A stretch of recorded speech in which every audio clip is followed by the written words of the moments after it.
So உங்களுடைய தாவேக்காவோட கூட்டணி சேரணும்னா, என்னென்ன தகுதிகள் வேண்டும்? என்னென்ன கணக்குகள் கூட்டணி கட்சியோட வைக்கப்படும்?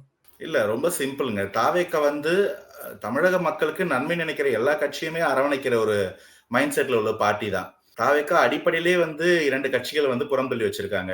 ஒண்ணு வந்து அரசியல் எதிரியா திமுகவையும், இன்னொன்னு வந்து கொள்கை எதிரியா பாஜகவையும் வந்து புறந்தள்ளி வச்சிருக்காங்க. சோ அந்த 2 கட்சியும் அல்லாத வேற எந்த கட்சியுமா இருந்தாலும் தாவேக்காவின் தலைமை ஏற்று வரக்கூடியவங்களுக்கு வந்து கண்டிப்பா கூட்டணியில பங்கு இருக்கும். வெற்றி பெறும் பட்சத்தில் ஆட்சியில பங்கு கொடுக்கப்படும். இதுதான் தாவேக்காவுடைய நிலைமை டே 1ல இருந்து. அவங்க இன்னும் we still stand by that அப்படின்றதான் சொல்றாங்க. அதனால அதுல எதுவும் மாறல. இப்ப தாவேக்காவின் தலைமை ஏற்று வரணும்னு போது சில பேருக்கு சில கேள்விகள் இருக்கு. இன்னும் அன்டெஸ்டட் பார்ட்டியாச்சே. புதுசா வந்திருக்கீங்களே, நாங்க உங்க தலைமை ஏத்துக்கணுமான்ற மாதிரி சொல்றாங்க. ஆனா உள்ளுக்குள்ள விசாரிச்சு பார்த்தோம்னா டிஎம்கே கூட வந்து அவங்களுடைய கால்குலேஷன்ஸ் நல்லா தானே போயிட்டு இருக்கு. எங்களால அங்க டிமாண்ட் அதிகமா பண்ண முடியும் ஆஃப்டர் டிவி கேஸ் கம்மிங். அதனால நாங்க அதெல்லாம் ட்ரை பண்றோம் அப்படின்ற ஒரு வார்த்தை ஜாலங்கள் புரியுது. அதனால தமிழகத்திற்கு நன்மை நினைக்கக்கூடிய எந்த கட்சியா இருந்தாலும் தாவேக்கா இருகரம் தூக்கி வரவேற்கும். அது எந்தெந்த கட்சிகள் அப்படின்றது நாள்பட புரியும். இன்னைக்கே உங்களுக்கு பாலிடிக்ஸை கொஞ்சம் க்ளோஸா ஃபாலோ பண்றவங்களுக்கு தெரிஞ்சிருக்கும். எந்தெந்த கட்சிலாம் வந்து தாவேக்கா மேல அதீதமா இன்ட்ரெஸ்ட் காமிக்கிறாங்க அப்படின்னு.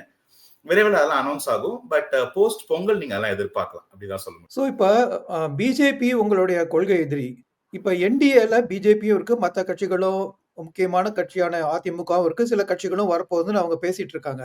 சோ இப்ப கொள்கை எதிரியான உங்க பிஜேபி என்டிஏல இருக்கிறதுனால, மத்த கட்சிகள வந்து தாவேக்கா வந்து எப்படி பார்க்கும்? மத்த கட்சிகள் அந்த என்டிஏல இருந்து கட் பண்ணிக்கிட்டு உங்கள்ட்ட வரதா இருந்தா ஏத்துக்குமா? குறிப்பா அதிமுக ஆல்சோ.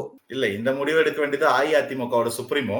அவங்க அந்த முடிவு எடுக்கும் பட்சத்தில் தாவேக்காக்கு அதுல எதுவும் இஷ்யூஸ் இருக்காது. அஇஅதிமுகவை ஏத்துக்கக்கூடிய மனப்பான்மை இருக்கும் தான் நினைக்கிறேன். ஆனா அஇஅதிமுக தாவேக்காவின் தலைமைய விஜய் சார் வந்து முதல்வர் வேட்பாளரை ஏத்துப்பாங்களா அப்படின்னு தெரியாது. பட் அப்கோர்ஸ் இதுல நிறைய வாய்ப்புகள் இருக்கு. பாலிடிக்ஸை கொஞ்சம் டெக்கேட்ஸா பார்த்துட்டு இருக்கக்கூடியவங்க அண்டர்ஸ்டாண்ட் பண்ணவங்க எல்லாருக்குமே தெரியும். பாலிடிக்ஸ்ல 1+1 இஸ் டெஃபினெட்லி நாட் 2. அது 0ஆகவும் போகலாம், 4ஆகவும் போகலாம், 8ஆகவும் போகலாம். அதனால நிறைய வாய்ப்புகள் இருக்கு.